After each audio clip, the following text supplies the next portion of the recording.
Hello and welcome to, the last official episode of Mindset Mondays with DTK. This has been a 4-year live broadcast designed for folks with a growth mindset or those who want to develop one. It's been designed for folk who are clear about the best way of getting better at doing what they do is getting better at being who they be. And by the way, if you'll do me a favor, click share underneath this video, whether you're on YouTube, Facebook, or LinkedIn, and click share and share it with your community. As always, the more voices we have in the conversation, the richer it is. And since I'm outside and on somebody else's connection and in Connecticut right now, do me a favor and let me know you can hear me. Best way to do that is to let me know where you're connecting in from. Just add to the comments where you're connected in, what part of the globe you're on. Morning, Mary Virginia.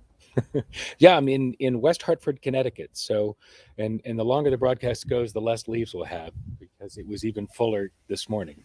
So, totally enjoying where I'm doing this from. So, as I look to get ready for this broadcast, what I realize is this is a time to celebrate. This is a time to envision at the same time. So back in early 2018, 4 years ago, I was longing for something that I didn't have. I wanted to become more facile, speaking to any topic through the lens of my point of view, live and off the cuff. I wanted it to be, at that point I did. I wanted something that I didn't have. And it wasn't that I was condemning or slighting anything that I had at the time. It's just that I wanted that something new. And what's become clear to me is now I'm setting the intention to stay in that very same Epicurean mindset. And we're going to use one of his quotes today. Do not spoil what you have by desiring what you have not. Remember that what you now have was once among the things you only hoped for. And I love what's been created throughout the last 4 years of Mindset Mondays with DTK. It's been 193 live episodes that have aired. And for 190 of those, I actually got the emails written in time to go out.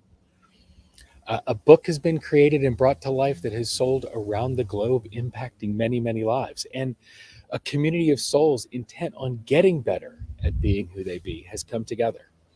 I've I've fallen in love with and gotten very comfortable with speaking live and responding to whatever comes up in the space. And all of those episodes are actually going to be converted into a podcast, and I'm dropping that in the next year so that they're out there and available still. And that's just scratching the surface. At the same time, my desire to bring something else to life doesn't mean that I'm dismissing or disrespecting or poo-pooing what I've created and what exists now. In fact, whatever emerges is going to be because of, if not expanded by, what exists now.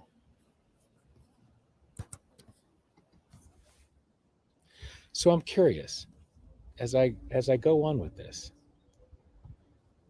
I'm curious, what do you wish to honor that's part of what you've created and part of, regardless of what you want going forward?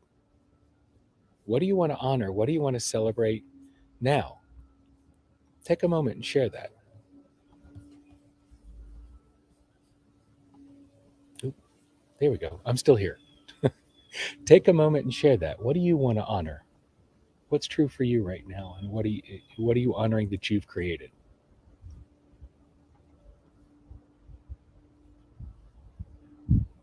David, good to have you and Kevin here as well. I know we've got Switzerland and Florida and London and also here in Connecticut and back in Atlanta. So I'd love to hear what you guys are honoring, what you guys have created before we play with what's next for you.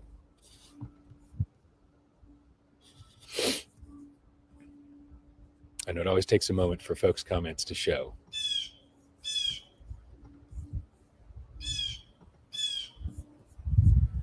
as we're waiting for that stuff to come up, over the next several weeks, I'm going to be playing with something new, and I'll be playing with some of it publicly. I'll be playing with it, some of it live, some of it recorded, to see how it starts to shape. David said he started celebrating that he started the coaching business he's always dreamt of. And Mary Virginia is still creating space for her professional life. And Elaine is celebrating what David's done. And the important thing as I do this is that I'm going to be, instead of trying to figure this all out, I'm going to be feeling my way through this so that it's something that's more accurate to who I am and to what it is that I'm trying to create and the way it is that I want to serve. And so as you start looking at what's next for you, share that here. What is it that you want to create next? What is it that wants to be created next? Tessie is honoring the call to curiosity with no judgment, with love and compassion and care. And I'm curious, Tessie, because I know that there's a lot that you're working on creating, especially with everything that's happened over the last year. So again, super curious what you folks are looking to create next in your world. And because as I feel all this out, one of the things I am clear on is that I want you to keep your eyes and ears peeled for something that I'm going to call minding your own wisdom.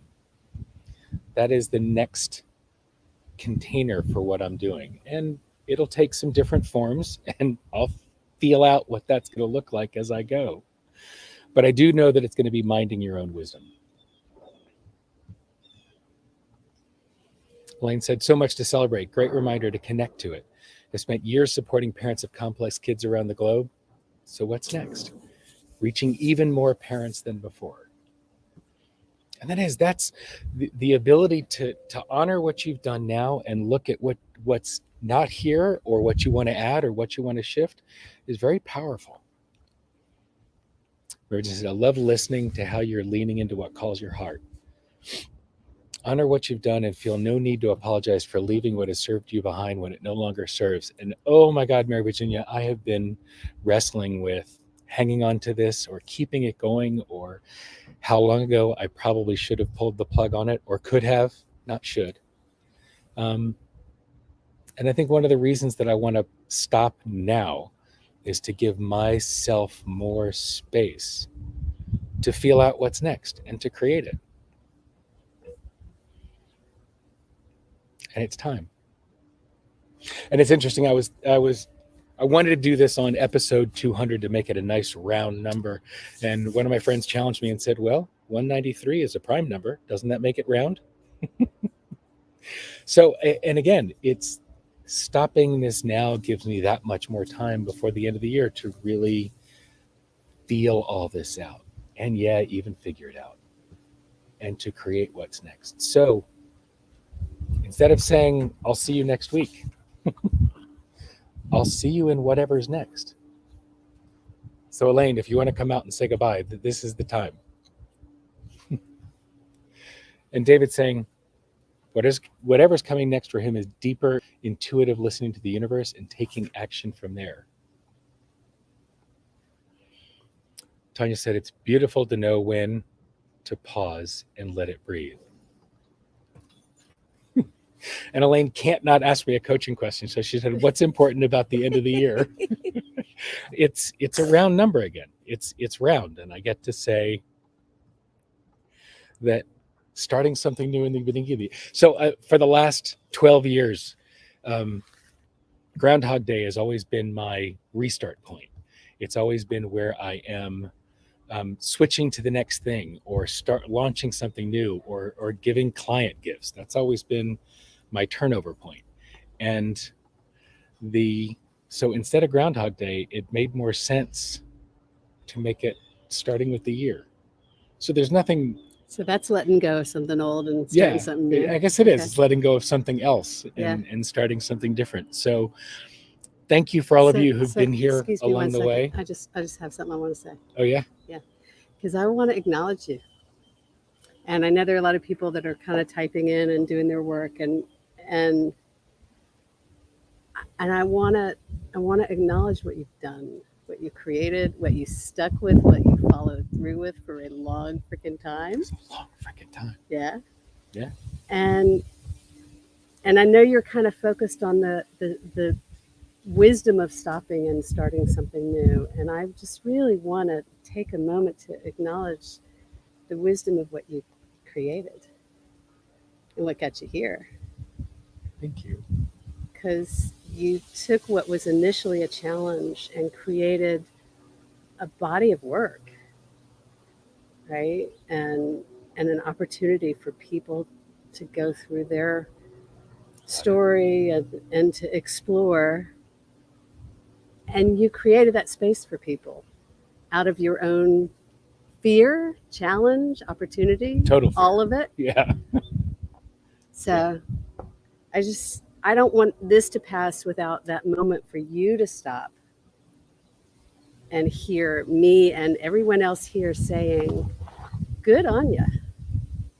That's for you, Sarah. Thank you. As Diane said, it's a long freaking time. Yeah. Yeah. David says, great acknowledgement. Thank you. Love you. I'm going to go take a picture before you wrap up. Oh, run.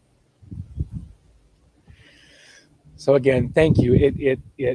I'm appreciating all the acknowledgement, and not just Elaine's, the opportunity. It's been a great opportunity to do this, and I've loved having other folks join me along the way in this. It's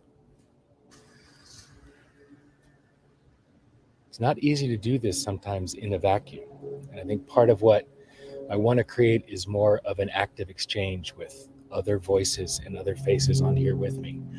And because I've really enjoyed this, and I've enjoyed the exchanges with all of you, and I want it to be even more and deeper. So thank you to all of you who've come along on this ride with me, and goodbye.